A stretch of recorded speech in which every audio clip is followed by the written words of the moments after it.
Hey guys, tonight we're going to step into the peculiar world of 18th century Europe, a time when sitting still was actually considered one of the most dangerous things you could do for your health.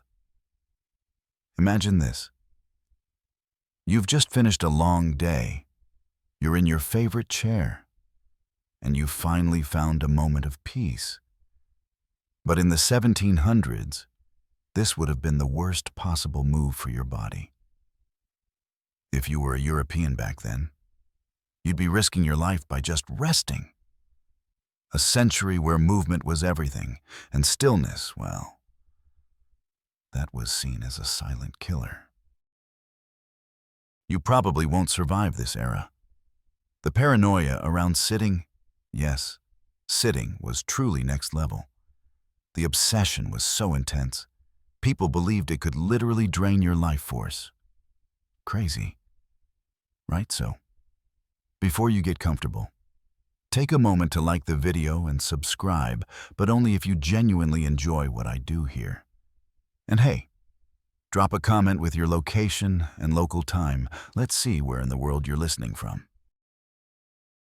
Now, dim the lights, maybe turn on a fan for that soft background hum, and let's ease into tonight's journey together. Back in the 18th century, when people weren't obsessively scrolling on their phones, they were obsessed with their health, especially their physical activity. But what's truly wild is that inactivity, even if you were sitting still for just a moment, was believed to be one of the most dangerous things you could do. Europeans, especially the elite, believed that sitting would block your vital fluid, a mysterious, all-important substance that flowed through your body and kept you alive. The less you moved, the less your vital fluid could circulate. And according to the theories at the time, the less likely you were to remain healthy, or even alive. Can you imagine being told that sitting down could kill you? It's a bit like today's obsession with making sure you stand up every hour to avoid those blood clots, only there. They were seriously convinced that standing or sitting still was a form of slow death. It's almost like they had the move or die mantra long before it became a gym meme. The way this belief spread was so deeply rooted in European culture that even your position during sleep was scrutinized. Who knew lying down too long could be deadly? Historians still argue about whether this extreme notion was fueled more by the rise of new medical theories or by the natural human tendency to overcomplicate the simplest things. Either way, Europeans were certain of one thing: if you didn't keep moving, you were essentially signing your own death certificate. Let's talk about the 18th century view of the human body. It was beginning to take on a very mechanical vibe. This was a time when science was increasingly focused on understanding the body not as a soul-driven organism, but as a machine that needed to be maintained. The metaphor of the body as a machine caught fire, and people began to think of themselves as well-oiled systems. A bit of a stretch. But it makes sense if you look at the medical theories at the time. Bodies had to stay in motion to function properly, just like any well-maintained machine. If you let them rest too long, they'd seize up and break down. The big idea here was that movement was the key to life. The more you moved, the better your body would function. The less you moved, the more you were contributing to your own decay. So, when people sat down too long, they were essentially letting their mechanical bodies fall apart. It's kind of like the modern warning that too much screen time can rot your brain. Except, back then, it was the whole body being ruined. But this wasn't just about avoiding laziness. It was about keeping things in balance. There was a specific belief that if you didn't get up and move, you'd lose what they called your vital fluid. This was an idea that seemed to hold some mystical power during the era.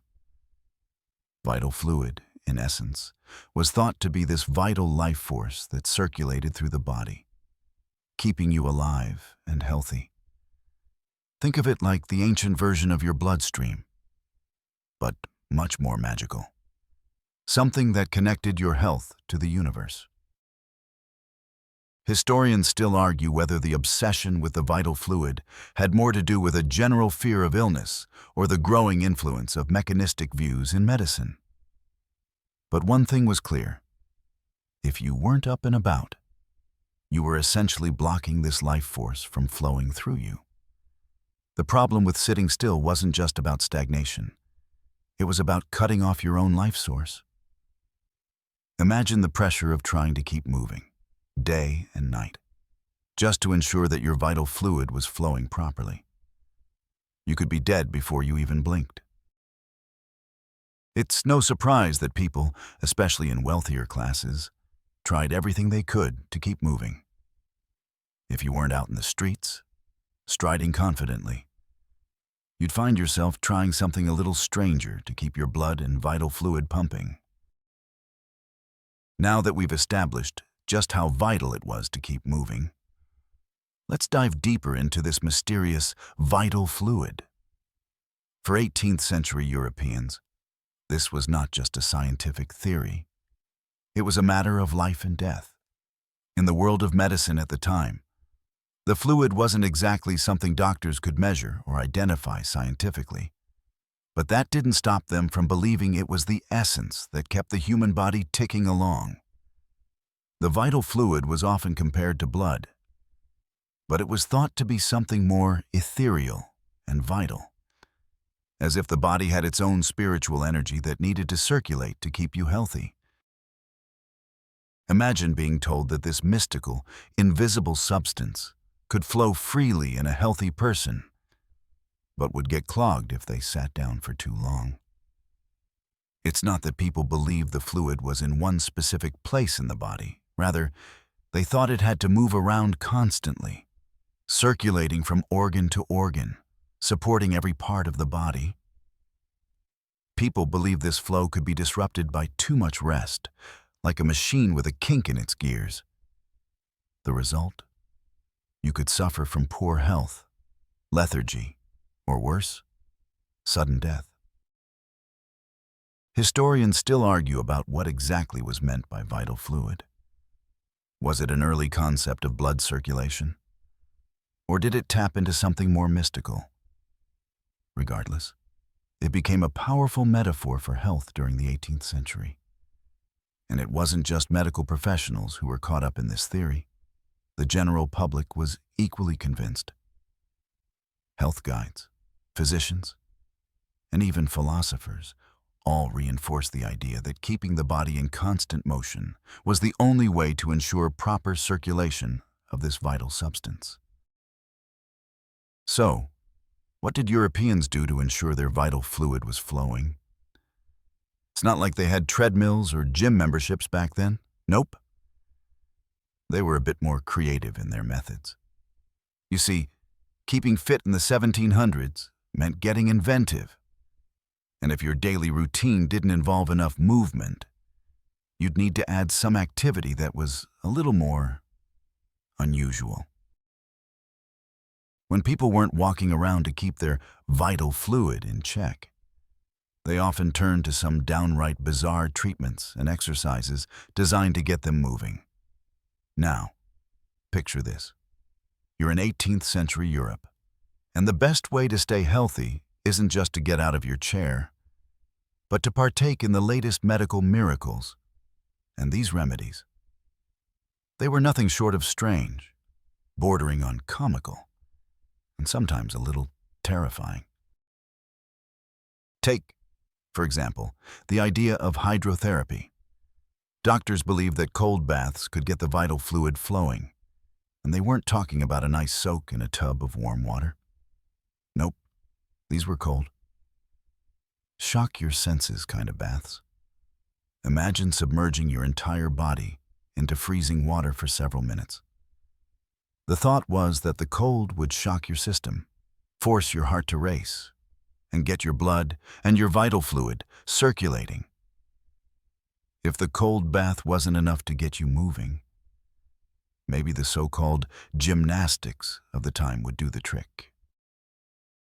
Some physicians advocated for a form of movement therapy that wasn't too far removed from modern-day calisthenics, if you consider it an early, cruder version of jumping jacks and stretching.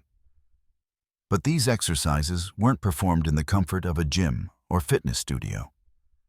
Instead, the idea was that the more intense, jarring movements you did, the better. People would be asked to hop on small trampolines, jump vigorously, or even participate in early versions of what we now know as aerobics. The idea was simple. As long as you were moving, no matter how ridiculous it looked, you were benefiting your body. It didn't matter how many weird looks you got from the neighbors, just keep moving. And let's not forget the invention of strange devices like the health chair. These contraptions, resembling something between a Victorian torture device and an early fitness machine, were designed to force users into uncomfortable positions to move their bodies. Some health chairs had rotating mechanisms that twisted and turned, forcing the user's body to move in circular motions while seated. The underlying idea that even the simplest of movements was better than sitting still. Historians still debate whether these peculiar treatments were the result of a genuine belief in their efficacy, or if they were simply a product of the 18th century fascination with pseudoscience. Either way, these fitness fads were no joke, and some of them actually had long-lasting impacts on later health trends. When we think about fitness today, we imagine gyms filled with machines, weights, and personal trainers, all designed to make sure we stay active and healthy. But in the 18th century, the concept of staying fit was a little more quirky. Without the benefit of modern fitness centers, Europeans had to get creative when it came to exercise. Some of the fitness routines that gained popularity back then might make you laugh, but they were taken very seriously at the time, and a few actually laid the foundation for what we now consider exercise. One such invention was the germinating machine. It wasn't what you might think, a device for growing plants, but rather a bizarre piece of fitness equipment designed to make the user perform repetitive movements. Picture this: a set of handles and levers, and when you pull on them, they would simulate the motions of walking or running while you stood still. The idea was that you could get a cardiovascular workout without actually having to leave the comfort of your home. A little less glamorous than a treadmill, right? Then there was the walking machine. This one was even stranger. It was essentially a device that allowed you to simulate walking without moving forward. This contraption was composed of belts that were supposed to move your feet for you, creating the sensation of walking in place. Imagine stepping onto a giant belt conveyor that made you walk in place for hours, all in the name of keeping your vital fluid flowing and your health intact. It sounds ridiculous by today's standards, but people believed it worked. Historians still argue whether these devices were a genuine effort to advance physical fitness or just a marketing ploy to capitalize on the growing interest in health and movement. One thing is certain: the 18th century was an era when fitness was still in its infancy, and people were experimenting with all kinds of outlandish ideas to make sure they stayed active. Whether these machines actually worked, well, that's up for debate. But what's fascinating is that some of these early inventions did influence the way we think about exercise today, even if they were a little off the mark. With all these strange gadgets and activities, the drive to stay active became an obsession, especially among the wealthy. But it wasn't just about looking fit. It was about making sure the body was in perfect working order. The upper classes, in particular, were obsessed with maintaining their health as a sign of their superiority. For them, staying active wasn't just a way to ward off illness. It was also a way to showcase their status. But while some of these exercises were ridiculous, they were part of a broader cultural shift that placed a premium on physical vitality. As bizarre as the early fitness trends of the 18th century may seem, they were just one part of a much larger philosophical shift happening across Europe. During this period, intellectual movements were beginning to challenge and redefine previous understandings of the human body. The Enlightenment era, in particular, reshaped how people viewed not just the body, but also the mind, health, and wellness. Before this intellectual shift, the body was largely seen through the lens of religious or spiritual doctrine. But with the rise of rational thought, the body started to be treated more like a machine, something that needed to be fine-tuned, maintained, and optimized. This new way of thinking, deeply rooted in scientific inquiry, placed a huge emphasis on physical well-being. Instead of the religious notion that the body was sacred and should be treated with reverence, the Enlightenment thinkers saw it as a vessel to be perfected through reason, health, and movement. This shift in thinking wasn't just academic. It had real-world consequences for how people approach their daily lives. Health and wellness became a major topic of discussion, and philosophers like Jean-Jacques Rousseau and René Descartes began to explore ideas about the mind-body connection in new ways. Rousseau, for instance, believed that human beings were naturally healthy when in tune with nature, and that physical movement, especially in the natural world, was essential for well-being. He wrote passionately about how important it was to keep the body active as a way of aligning it with the natural state of humanity. However, not everyone agreed with the popular notions of physical vitality. Some thinkers warned that an obsession with the body's health could lead to vanity and self-absorption. Others cautioned that by focusing so much on physical movement, people were neglecting the more important spiritual and intellectual pursuits. Historians still argue whether these competing views were a result of a genuine philosophical divide or whether they simply reflected the struggles between emerging scientific thought and older cultural traditions. At the same time, these new ideas about the body were influencing everything from education to medicine. The idea that physical health was tied to moral and mental health began to gain ground. This is when we start seeing the introduction of physical education in schools, as well as the rise of early exercise programs, many of which seemed almost comically primitive by today's standards. But behind these innovations was the belief that human beings were meant to be active, fit, and constantly striving to improve their bodies, whether through rigorous exercise routines or walking in the natural world. In the 18th century, the mind-body connection wasn't just about feeling good. It was about making sure both worked harmoniously to reach an ideal state of well-being.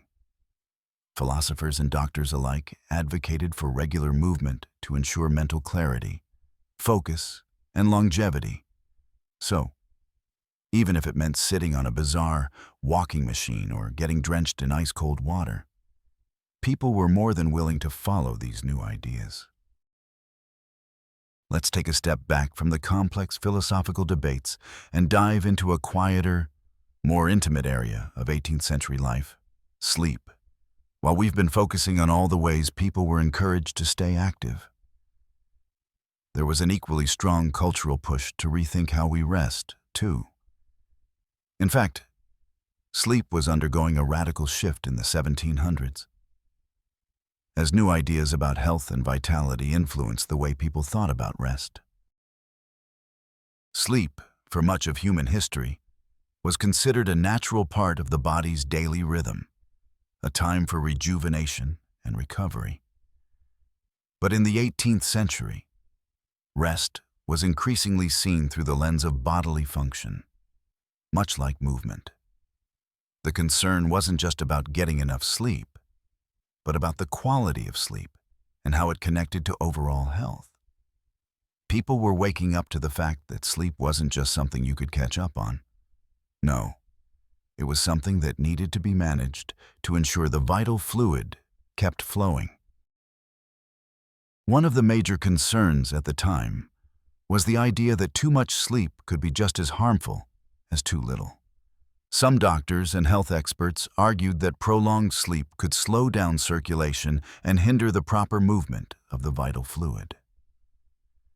To them, spending hours in bed wasn't just lazy, it was dangerous.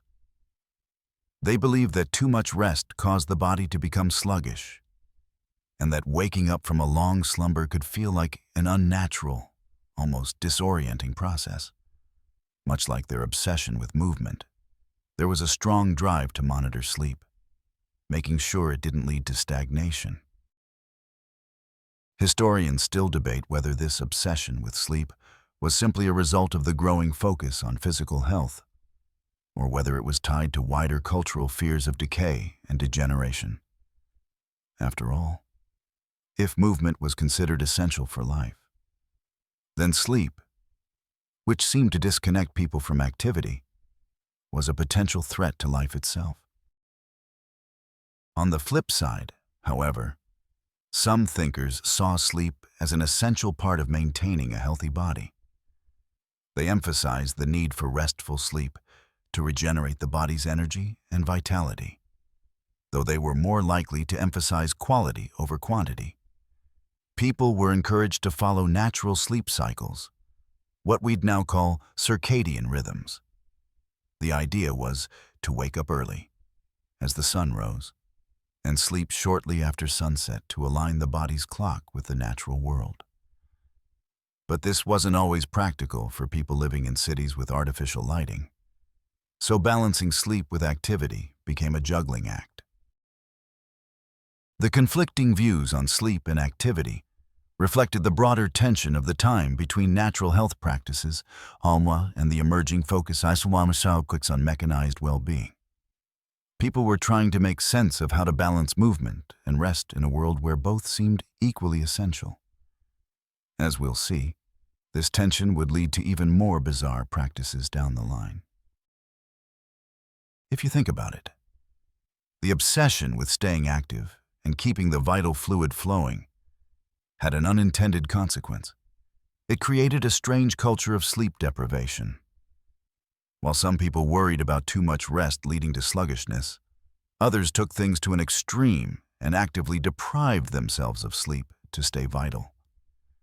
The drive to maintain perfect health became so intense that people often sacrificed sleep, convinced that it was better to be awake and moving than to be caught lying in bed. At the time, sleep deprivation wasn't viewed as a problem. It was considered a way to make sure the body was always working, always doing something. It wasn't uncommon for people to follow strict schedules where they forced themselves to wake up at the crack of dawn and avoid napping throughout the day.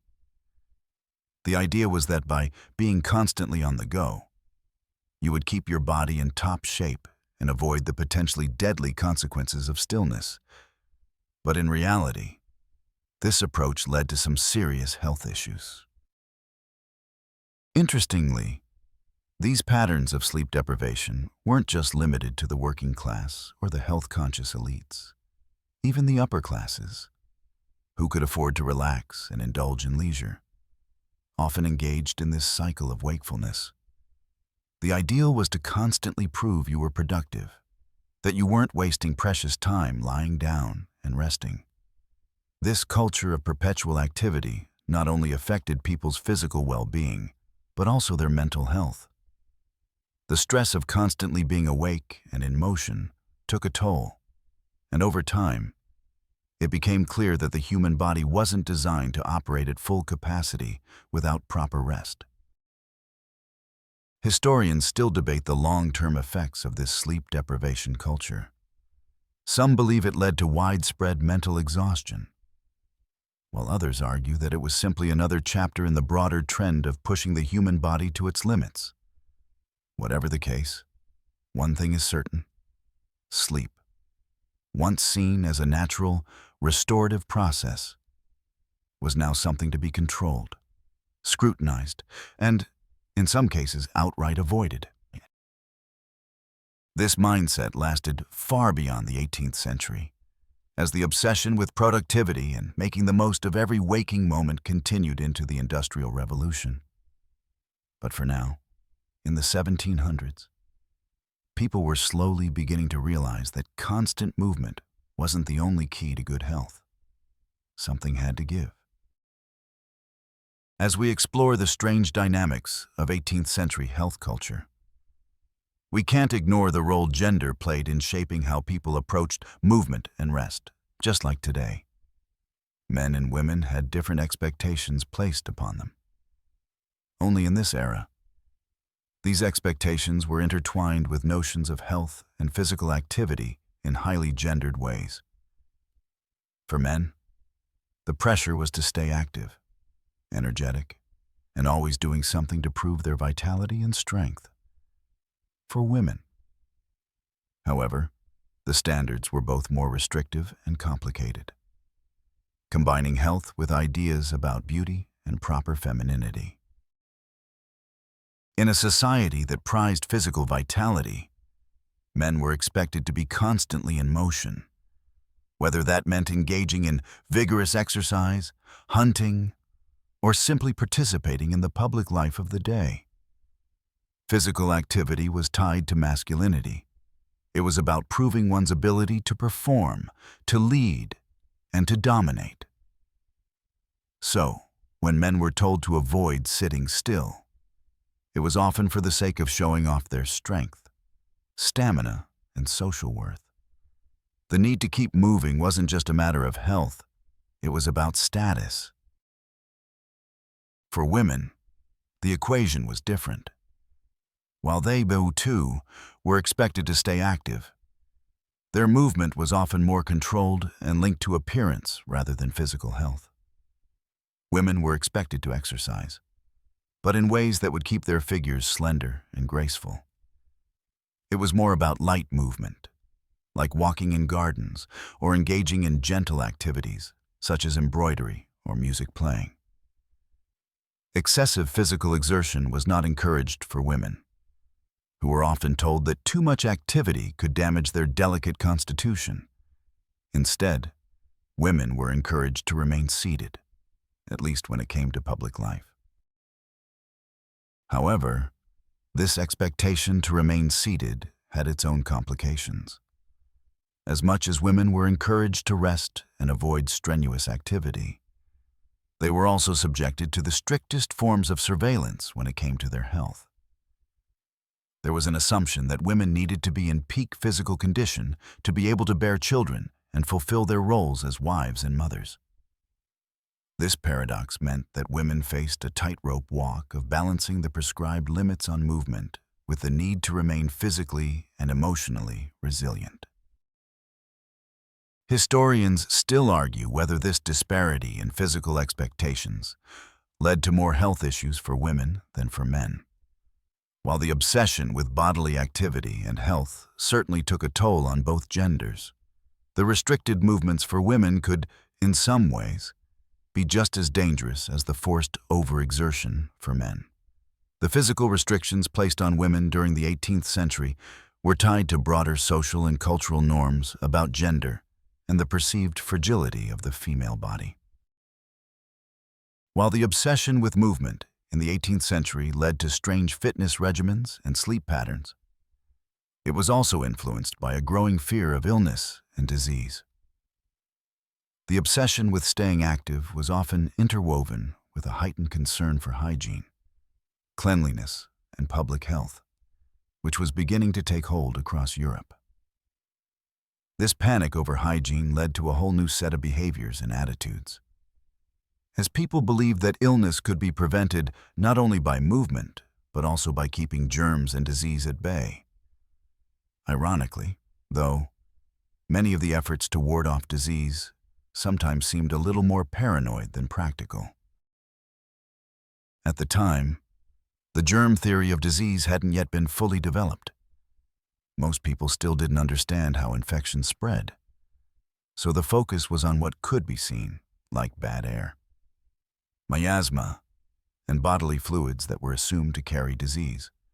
A popular theory was that disease was caused by bad air, or foul vapors that hovered over decaying matter.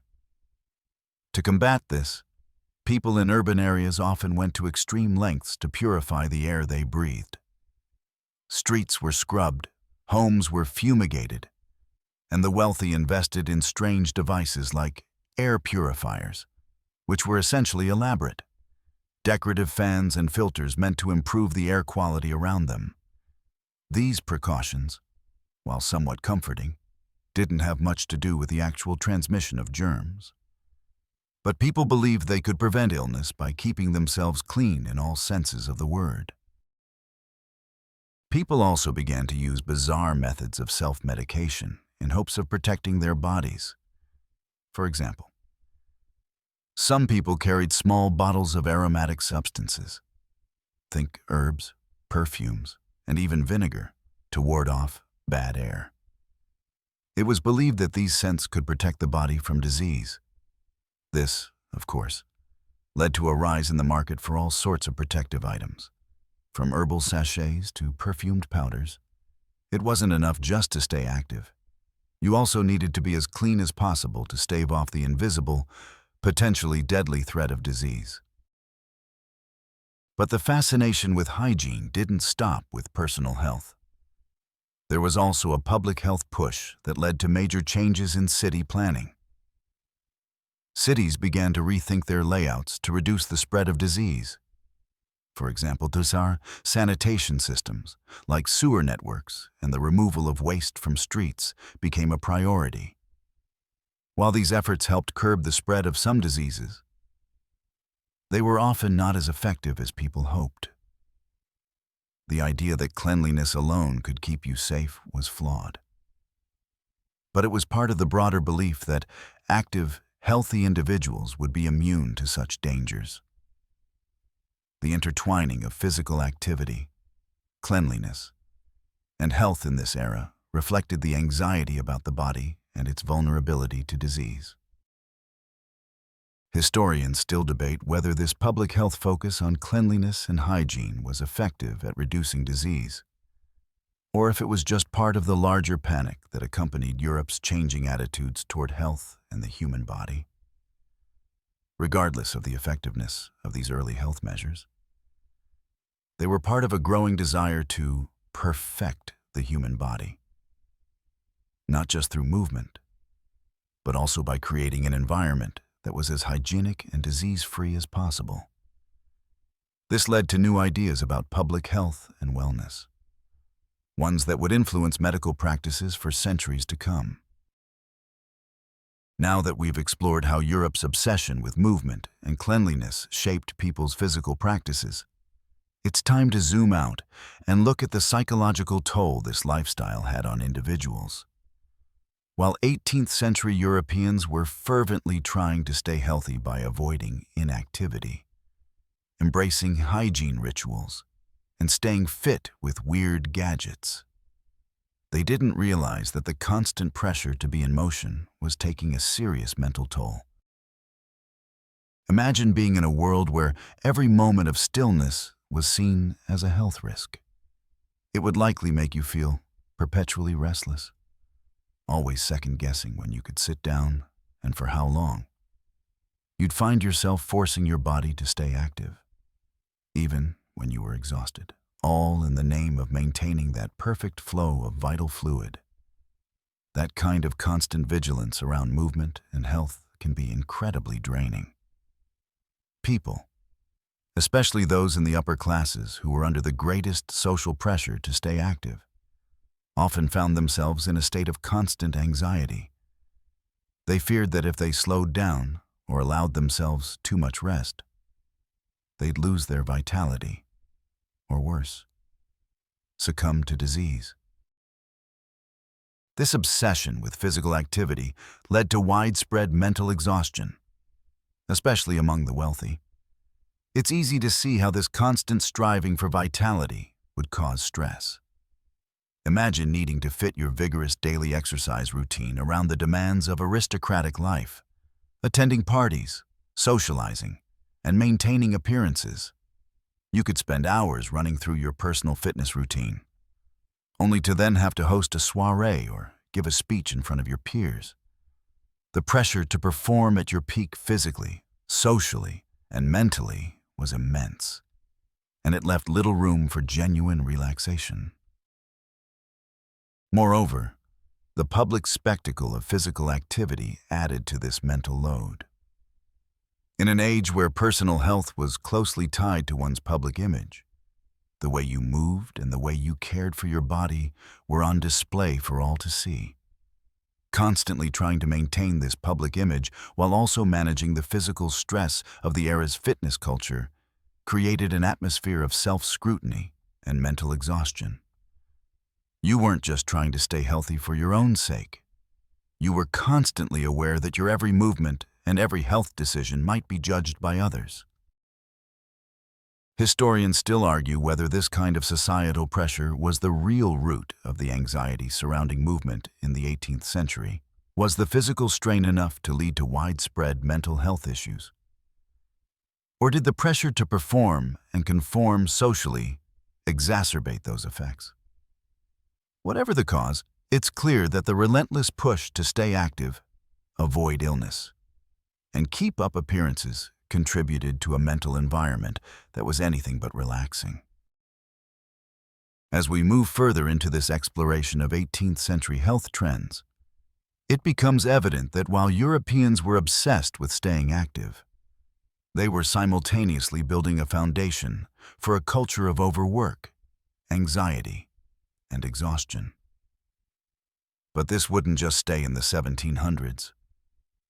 The roots of these ideas about physical perfection, constant movement, and public performance would continue to shape future generations, influencing modern ideas of fitness and wellness, often at the cost of our mental health.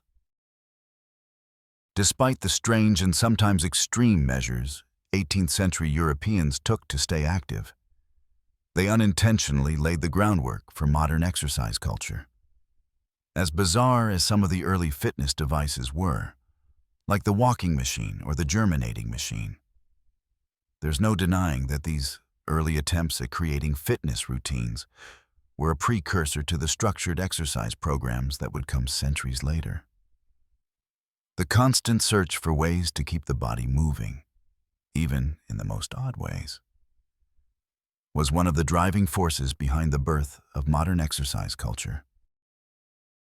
In fact, the fascination with exercise during the 18th century gave rise to the very first exercise regimens that we would recognize today. Some of the early proponents of physical activity, like physician and philosopher William Harvey, who is best known for his work on blood circulation, emphasized the importance of movement for the body's health. While Harvey himself didn't directly influence gym culture, his studies of circulation helped validate the idea that the human body needed regular physical activity to maintain health. But it wasn't just about keeping the vital fluid moving. It was about improving overall circulation, strength, and endurance. These ideas caught fire, and soon, exercise was becoming an accepted part of life. Doctors, scholars, and even the royal courts began promoting physical fitness as part of a balanced lifestyle. While the practices were often strange, jumping on trampolines or twisting in health chairs, they were the early steps toward the kinds of fitness routines that would eventually dominate Western culture. This fascination with physical activity also tied into the rise of a more health-conscious society, where exercise was no longer just about staying alive. It was about thriving, achieving peak performance, and looking the part. Interestingly, One of the most significant impacts of the 18th century fitness culture was the idea of structured exercise, which didn't exist before. People began to think more critically about when and how to exercise, with a focus on routine. While early fitness programs may have been bizarre, they set the stage for the more formalized approaches to exercise in the 19th and 20th centuries. By the time the Industrial Revolution hit, people had begun to recognize the importance of maintaining a regular workout routine, even if it looked vastly different from what we do today.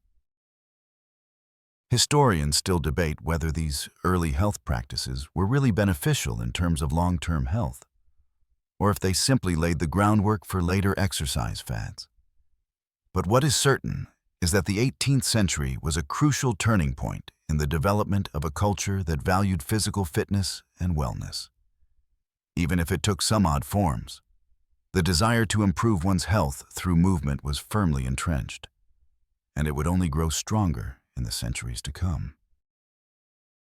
By the end of the 1700s, exercise had evolved from an eccentric curiosity to something that was seen as essential for maintaining a healthy body and mind. It was only a matter of time before more modern forms of exercise, running, cycling, and eventually gym workouts, would take root. And in a way, it all started with the 18th century belief that if you stopped moving for even a second, you were doomed to sickness or death. The influence of the elite played a major role in the rise of physical activity and wellness trends in 18th century Europe. For the aristocracy, health was not just a personal matter, it was a symbol of status and superiority. The rich were able to afford the best health advice, the most unusual fitness machines, and the most luxurious treatments. And as a result, many of the bizarre health fads we associate with this period were popularized by those who could afford to experiment. But beyond the novelty of the machines and the exercise routines, the upper classes set the tone for how health and physical appearance were intertwined with social standing. For the wealthy, maintaining a healthy body wasn't just about avoiding disease, it was about showing off their control over their own well-being. In a society where beauty and vitality were closely tied to status, looking strong, youthful, and healthy was a symbol of your superiority over the lower classes. Physical fitness became a status symbol, just as much as fashion or wealth. The obsession with movement, especially in the form of fitness routines, was a way of demonstrating that the elite had the resources and leisure to take care of themselves. However, the upper class's focus on health wasn't always as innocent as it appeared. While they promoted the idea of maintaining a strong, active body, they also contributed to the anxiety around physical activity that we see in the 18th century. The constant push to be in perfect shape had the effect of deepening the divide between the rich and poor. The wealthy were able to afford the latest health trends, while the lower classes were often simply too busy with daily survival to worry about staying fit in such elaborate ways. The elite didn't just drive the fitness trend. They also created a standard that was virtually impossible for most people to meet. Moreover, the obsession with health among the elite wasn't just about fitness. It was about control. It was a way of showing that, unlike the lower classes who were at the mercy of physical labor, the aristocracy could control their bodies through leisure and refinement. The image of a healthy, well-maintained body became intertwined with the idea of privilege, a visual representation of the power that the wealthy held over their own lives. This idea would eventually trickle down into broader society, where fitness and physical health would become markers of wealth and personal success. Historians still debate whether the aristocratic obsession with physical perfection truly contributed to the development of exercise culture. or if it simply reflected the growing importance of physical appearance in social and political life. Either way, this culture of fitness, health, and bodily control was instrumental in creating the modern wellness industry we see today. In fact, much of what we consider modern fitness trends, ranging from personal trainers to wellness retreats, can be traced back to the obsession with movement and health that first flourished among Europe's elites in the 18th century. As we trace the threads of 18th century health culture, we begin to see how these strange ideas about physical activity and wellness left a lasting impact on future generations. The obsession with constant motion, the belief that sitting still was dangerous, and the intertwining of health and status didn't vanish when the 1700s ended. In fact, many of these ideas paved the way for fitness trends that still shape our modern understanding of health today. Whether we're talking about the rise of gyms, the obsession with body image, or the pervasive move or die mentality, these early 18th century habits left an indelible mark on the way we approach fitness in the 21st century. One of the most significant legacies of this period is the idea of regular, structured exercise. While the bizarre methods of the 18th century, like the walking machine or the health chair, may seem laughable today, they set the groundwork for the exercise regimens that would become more refined in the 19th and 20th centuries. With the rise of physical education and the gradual shift toward more organized fitness routines, people began to adopt exercise as a regular part of daily life. Over time, this evolved into the modern gym culture we know today. What began as an obsession with preventing stagnation through weird machines and fads became a more sophisticated approach to physical health. Interestingly, while much of 18th century fitness culture was driven by a desire for status, it also laid the foundation for a broader, more inclusive fitness movement. As exercise became more normalized, it began to appeal to people from all walks of life. What was once a pastime of the wealthy elite slowly spread to the working classes, and eventually, fitness became associated with personal well-being rather than social superiority. However, this shift wasn't immediate. It took several centuries for the notion of exercise to evolve into something more accessible and less tied to social class. The Industrial Revolution, with its emphasis on physical labor, played a role in furthering this divide between those who could afford leisure and fitness activities and those who had to work long hours to make ends meet. But by the mid-20th century, the idea of working out for one's health had become mainstream. Gym memberships, fitness classes, and self-help books on getting fit flooded the market, making exercise something that almost everyone could take part in. Historians still argue about how the concept of physical fitness evolved from a luxury for the elite to an essential part of modern life. Was it a natural progression? Or was it shaped by a combination of marketing, cultural shifts, and the growing need for healthier populations during industrialized times? Regardless of the debate, what is clear is that the 18th century obsession with movement, wellness, and status played a major role in shaping today's global fitness culture. In many ways, the 18th century set the stage for what we now see as the norm, a world where everyone is expected to stay active, where wellness is a booming industry, and where physical health is often seen as a reflection of moral worth. The way we think about health today, from fitness influencers to gym memberships and wellness retreats, can all be traced back to the strange health obsessions of that long-ago century. By the time we reached the 19th century, the pendulum had started to swing back toward a more balanced view of rest and activity, and the frantic energy of the 18th century began to fade. The relentless push for constant movement and the obsession with staying alive by staying active eventually gave way to a more nuanced understanding of health. By the early 1800s, people were realizing that while staying active was important, so was allowing the body adequate rest. Slowly, the idea that movement needed to be balanced with rest started to take hold, and the extremes of the previous century began to dissipate. But the damage wasn't entirely undone. The concept of needing to stay perpetually in motion had deeply embedded itself into cultural consciousness, and it continued to influence wellness trends even as society began to realize the importance of downtime.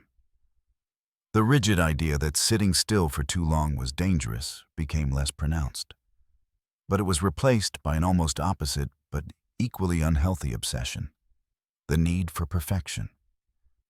Instead of fearing immobility, people now feared inactivity as a sign of laziness or weakness. The fitness culture of the 19th and 20th centuries continued to build on the legacy of the 18th century, but with a greater emphasis on personal responsibility for health and appearance. The obsession with fitness, body image, and self-improvement reached its peak in the 20th century, where gym culture, bodybuilding, and exercise routines became mainstream. However, by then, the focus had shifted slightly. Rather than solely avoiding illness, physical fitness had become a cultural standard in and of itself, a way to showcase one's discipline, power, and, ultimately, one's worth. The relationship between activity and rest was still there, but it was now dominated by the relentless pursuit of personal achievement. Even though the extreme measures of 18th century health fads, like the walking machine, the cold bath, or the health chair were left behind, the fear of stillness and the obsession with constant movement morphed into a new kind of pressure to always be achieving, always improving. This has given rise to the modern wellness industry, where exercise, healthy eating, and productivity are often celebrated as moral imperatives. Yet, there's a silver lining to all this. Today, we've come full circle in recognizing the importance of rest and recovery. The wellness movement of the 21st century, despite its imperfections, has acknowledged that rest and mindfulness are just as important as exercise. We're beginning to understand the balance between pushing our bodies and allowing them the time they need to repair and recharge. We're slowly moving away from the idea that our worth is tied to how much we can do in a day, or how much we can push ourselves physically, returning to a more balanced and holistic approach to health, one that embraces the body's natural need for rest. And so, as we reflect on how far we've come from the 18th century idea that inactivity could literally kill you, it's clear that the journey has been long and winding. What began as a period of extreme health paranoia and obsession with physical movement has shaped much of how we approach wellness today, for better and for worse.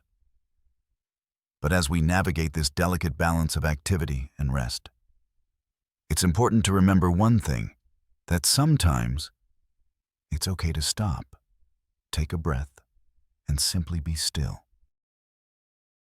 It looks like we've reached the end of this journey, where we've explored the fascinating and often bizarre health trends of 18th century Europe. The obsession with staying active, avoiding rest, and constantly perfecting one's body was not only a product of its time, but also a precursor to many of the health and fitness ideals that we still deal with today.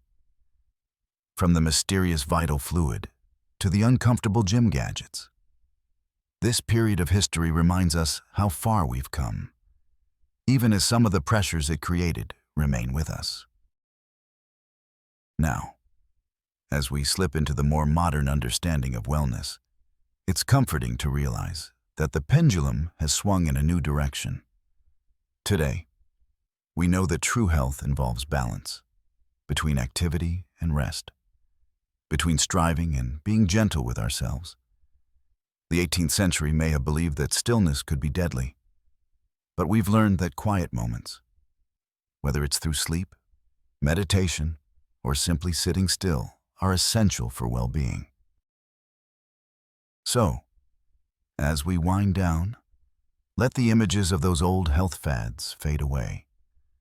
Imagine now a more peaceful world, where the constant pressure to move, achieve, and perfect ourselves has softened, where the rhythm of our lives includes space to rest, to breathe, to simply be.